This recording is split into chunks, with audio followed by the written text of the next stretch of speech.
So here's a 3-in-1. We're just gonna do 3 things when it comes to Black Panther. Hold on.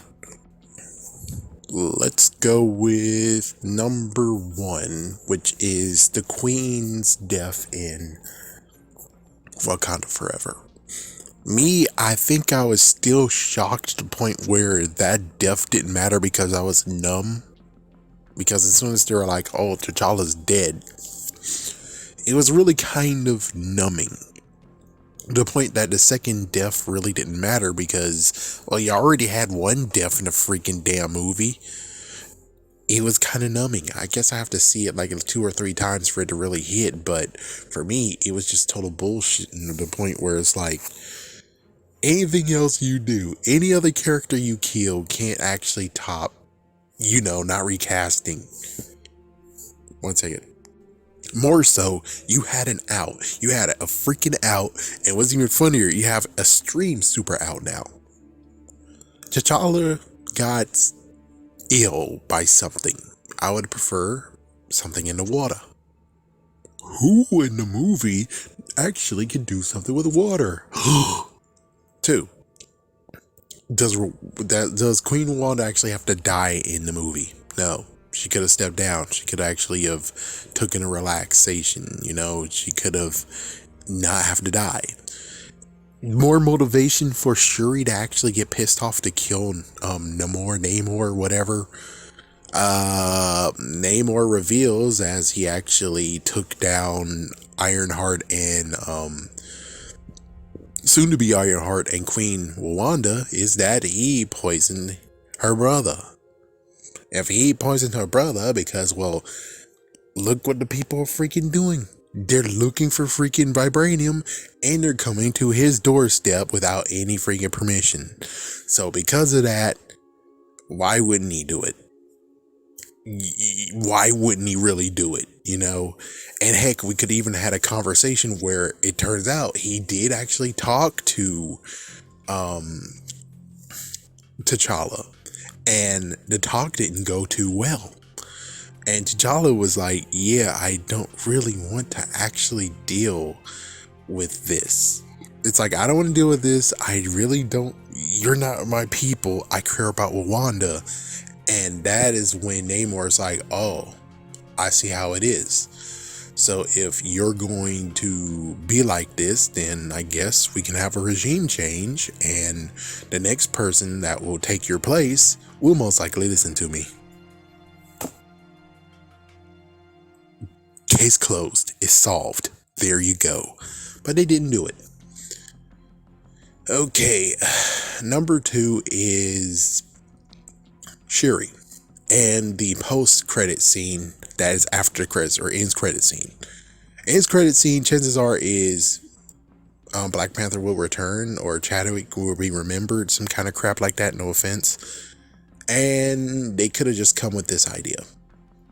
Thanks to E-Man, this idea is spun from him.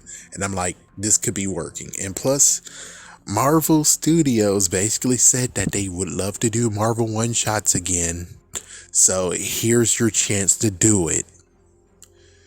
Very simple. The ends credit will end with Shuri actually maybe having a snooze, maybe sleeping for a bit, and then all of a sudden she's in an ancestral plane. And who shows up? Bosk. We need to talk. There you go. And then in the freaking Marvel one-shot, you have this interesting conversation between Shuri and Bosk. Heck, you could even get to the point where Bosk could actually fight against Shuri, and we could actually see how powerful Bosk is. But of course, I'm pretty sure they're not going to really go for it because, oh, that's too much money for stuff to do that for, right? You're not going to spend money on doing that. But still, though, I mean, no one's going to really enjoy a conversation, though, right? But considering the last one they did, Hail to the King, was all talk and just one small little thing of where it turns out that, well, the Punk Bick actually is a real deal. There's a real version of the Punk Bick. And instead of going for the guy in Iron Man 1 who stained his freaking name, fuck it, he goes for Trevor. It's like, yeah, I mean, if you really go for it, and of course, Justin Hammer too, he was a part of it as well. But it's like, if we just look for it for point blank, it's just a guy in jail having a conversation with a fake reporter, and he got abducted. That's it. Okay, so that's basically the spiel. Yeah, I'm pretty sure when it comes to the talk between Shuri and Bosk, well, it can work out. It would actually be something interesting. I know it'll be most likely a throwaway, but it would be kind of nice to do something like that. And well, you might have to throw in something. It's like throw in one thing or two things to make people happy, but it's just cool to just see the freaking argument that would happen from it. The argument, and most likely just having Shuri actually be able to understand a little bit more, And I guess I know it'll be funny, but it'll be kind of crazy to have M'Baku showing up. But yeah, I doubt it. I doubt that M'Baku could do it. Yeah, I'm pretty sure. But either way, final thing is it's not really a joke one, but it's just one that's a safer bet. It's more like the Team Thor of recast T'Challa, which is of course recast Cha-Cha. The good news with that one is that I think it actually will not need to really happen because they're going to recast. Yeah, it's like, I'm pretty sure, because come on, Natasha Romanoff, y'all guys couldn't pay freaking, crap. Come on, say her name. Crap, I don't remember her name right now. But you couldn't pay her to do the freaking lines for her. So you found someone else to actually do it for her. Well, not do it for her, but to do it in her stead. Heck, they couldn't get Tom Holland. They paid someone else to voice Spider-Man in. And I'm pretty sure that when it comes to Spider-Man freshman year one, or freshman year, pretty sure Tom Holland is not voicing any of those episodes at all. So you can't come over here being like, oh, we can't recast T'Challa, period. That means that even in the animation stages, we can't do that. It's like, yeah, you funny. You funny. We know for a fact that the voice acting department, you're going to find someone else to recast them. You're going to find someone to voice them, and that's going to be the good news. And either A, you make the damn novelization of Black Panther 2, the real one, or B, you give it in What If, and it better be a freaking damn hour. I doubt we can really get that, but I bet we could easily make it like an hour of, ooh, this will be interesting. But personally, I'm like, if we think about it, it's the freaking trials and tribulations of T'Challa dealing with 5 years being missing. He has to deal with Namor, which in that self, that would actually be pretty good to actually see how that would have played out. That's the only thing that most likely will happen. But notice that if we do put it in the episode of What If, then we're not going to get the full entire movie. We're just going to get the decent sound bites and the good parts of it. And even then, it's like, you're most likely going to scrunch it up because it's not going to be 40 minutes. It's not going to be an hour. They're going to make it like 30 damn minutes. And it's like, I want the damn freaking novelization too then. It's like, yeah, you don't really get to have all of it. You get to just have like a little bit. And it's like, no.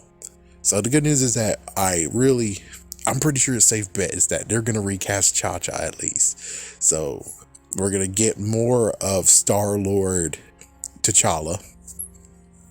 I hope. Because it doesn't make sense that you're going to be like, oh, well, because you got his likeness. You can draw him. The only thing different is just a voice. And the question is, are you going to truly still stand by no recast period, but it's just his damn voice? The voice has changed. He looks the same, but the voice is not here. So it's like, yeah. Me personally, I believe it's inevitable. They will have to do it sooner or later. They will have to do it. So we'll have to see how that works. Especially if you're going to be complete jerk. It's like Guardians of the Timeline, or yeah, I think it's Guardians of the Timeline. So that means that Guardians of the Multiverse, Guardians of the Multiverse. So if freaking, well, I don't know, will it change every single season? That's a good question. I don't know. But I would still have to say, there's no way how they won't recast when it comes to Cha Cha. Yes, Star Lord, T'Challa, Cha Cha, and every other one, which you don't get to see him in many other ones. I'm trying to remember which one did He-Man said that he died in, because I remember the one that he was getting cut up and eaten. Oh damn, what the fuck? He's Star Lord. I guess the third one that I don't remember is the one when he got killed. Where it's like I don't remember it at all. It's like, yeah, do you know? It's like I don't know which one that he died in that he's referring to. Either way, those are the three things. Not gonna hold my breath because I've been in this rodeo before of where it's like you would hope that they can recut and re-edit and do something different. So it's like this is the real true movie versus the one that you saw in theaters. I've been in that rodeo at least once or twice. It never ends well. So I just would love to have the novelization is all. That's what I really would like. The novelization of Black Panther 2. I'm pretty sure he didn't name it Wakanda Forever, but I'm pretty sure that the later version is called Wakanda Forever. Just saying. Who the hell are you? Nick Fury, director of S.H.I.E.L.D. I'm here to talk to you about the Avengers Initiative. In my house? In the middle of the night? And who the hell are you? Run, stupid!